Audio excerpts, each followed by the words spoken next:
Welcome to another episode of JB Outdoors. Today we are making summer sausage. Now some people, they might make their summer sausage right before the deer season starts, clear out the freezer of that meat that they need, during the off season, make room for the new stuff. We're doing it at the end of the year. Deer hunting season's over with. We kill some deer, save the meat. Now we're making summer sausage, but there's a lot of work that goes into it before it gets on the smoker. So today's episode will show you how it all works.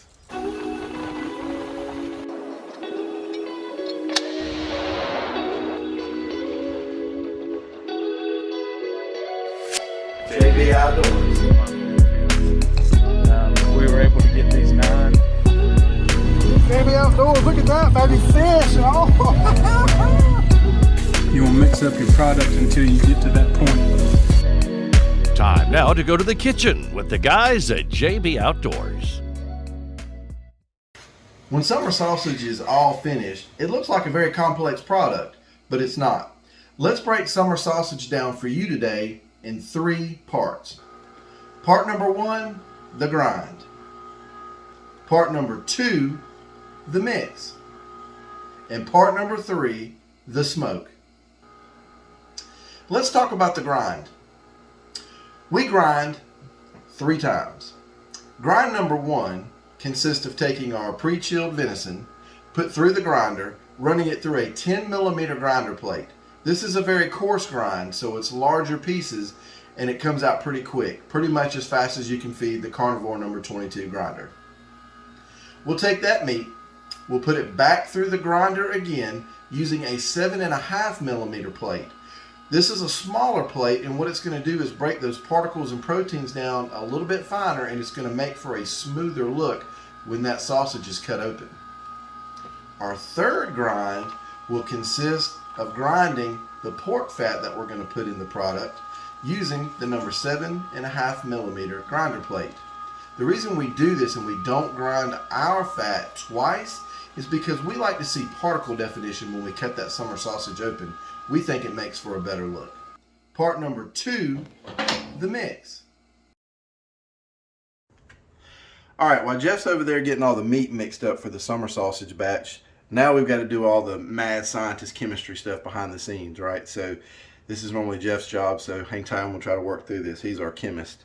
But alright, so we've picked out our seasoning. So we're using just a summer sausage seasoning. If you look in the catalogs and the internet and YouTube, you can find all kind of crazy different seasonings. But for us today, we are using just our good old standard summer sausage seasoning.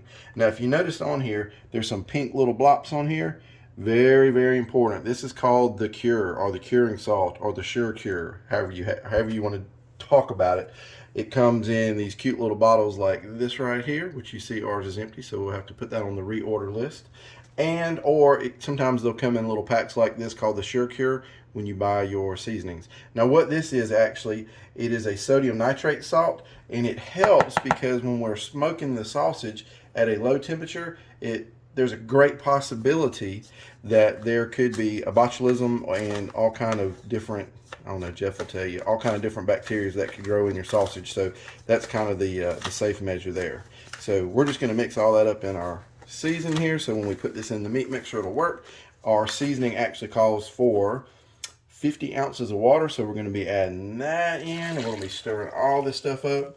And let me get all this mixed up, and then we'll be sending this back over here to Jeff so he can put in the mixer. Alright, I've got all the meat mixed in with the fat. You can see it's a nice even distribution, and this is the gravy that Jay mixed up. The seasoning that Jay mixed up. I call it the gravy. This is what makes it taste good.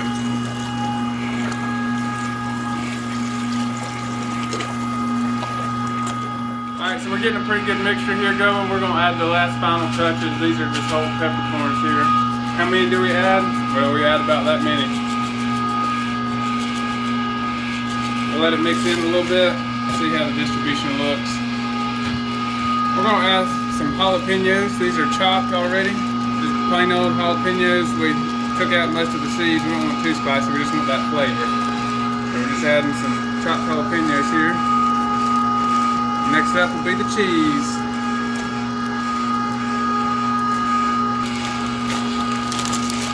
Alright, so we're mixing this in. You can see that meat's getting tacky down there. That's called protein extraction. That's what helps it all hold together after it's cooked. So you want to mix it until you start getting to that point.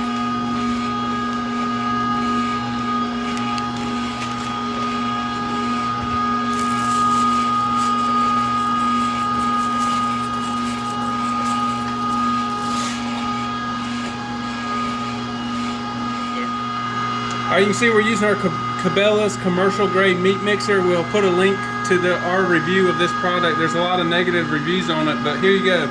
50 pounds of meat plus a couple pounds of cheese, jalapenos, all the seasoning. You get to see it in action right here.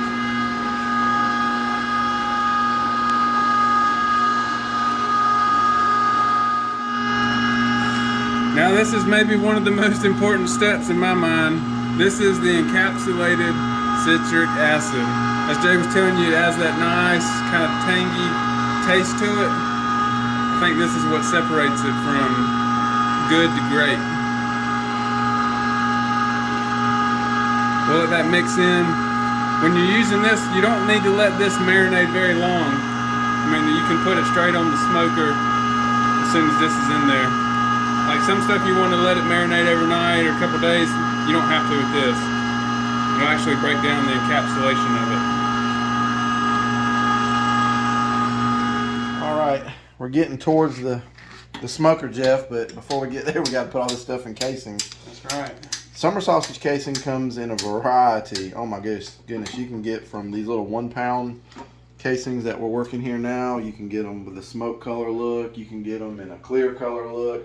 You can get them in a football, a beer bottle shape, whatever you want to. You can get them with seasoning inside the lining now, right? You sure can, and that's a whole different ball game. And yeah. We did try to order some of those, and they were out of stock. Imagine that with the way our world is in today. Things are out of stock and non-shippable. But anyway, we're going to work on these casings here. It's always good, as we showed earlier, to soak them in water to get them a little pliable here so they flex, because when the stuffer puts the meat in the casing here, you want to make sure there's no air pockets. You want to make sure the meat is packed in that casing good and tight, because if you don't, you will have trouble on the smoker gaining temp. So if you notice, we're making sure that as Jeff's sending it through the stuffer, we're just keeping it real tight on the casing. And actually, you'll see as he stops, so you'll see a little bit of water squirt out, and that's just some residual coming off the casing there. So get these casings filled up. We'll get the hog rings on them to seal the bottoms, and then we're off to the smoker. And part number 3, the smoke. Alrighty, well the favorite part, right? Well, the favorite part is eating the summer sausage, but at this point in time, we're headed to the vertical smoker. Jeff, explain why we think vertical smoker is a total game changer when it comes to summer sausage, kielbasa, and snack sticks. Yeah, there's a lot of different smokers on the market, and that's how we started. We tried those, but we found that the meat touching any of the metal, whether it be the grill grates or anything like that, it tends to burn those edges.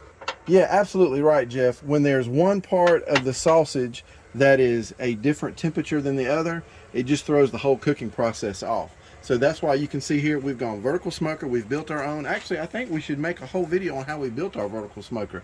But in the meantime, we're going to stack this thing out. We like to set up our wind chime effect, Jeff and I like to call. That's right. We'll set up our thermometers, and we'll get this thing smoking. So as you can see, we got the meat hanging, and it is not touching the edges anywhere. The meat's not touching each other. It's not touching the edges. No metal contact. There's going to be good, even heat, hot air circulating all around that meat to get that good, even cook. No grill marks on this. It's going to be beautiful when it's all said and done. All right, as you can see here, Jay's putting in temperature probes. We like to keep an eye on the temperature of the meat, and as you saw, we got different size casings in there, so they're all going to cook at different rates.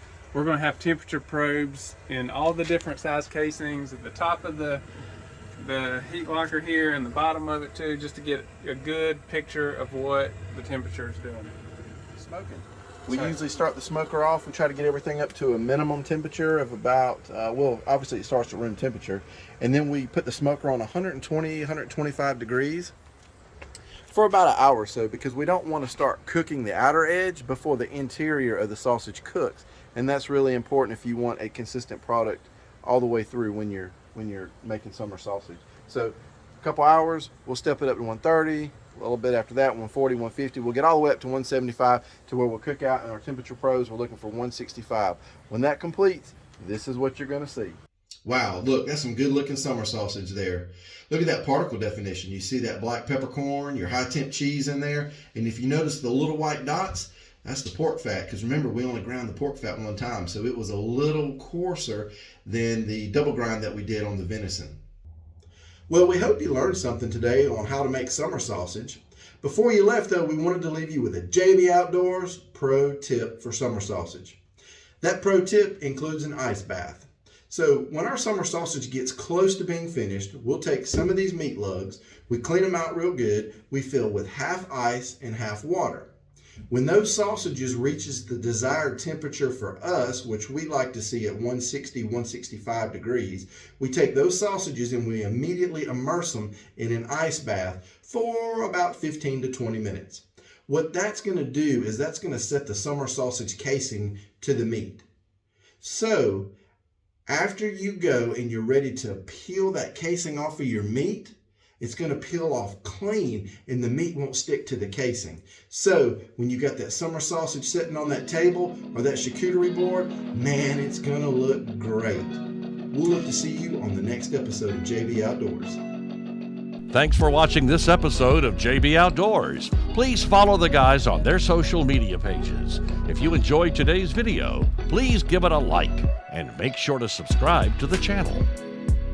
On the next episode of JB Outdoors, Come along as we embark on our annual 3-day hog blitz. We're going to be heading into the swamps of central Georgia where we're going to be getting muddy and bloody. We're going to be chasing those Piney Wood Rooters. But don't worry, you don't have to get your feet dirty.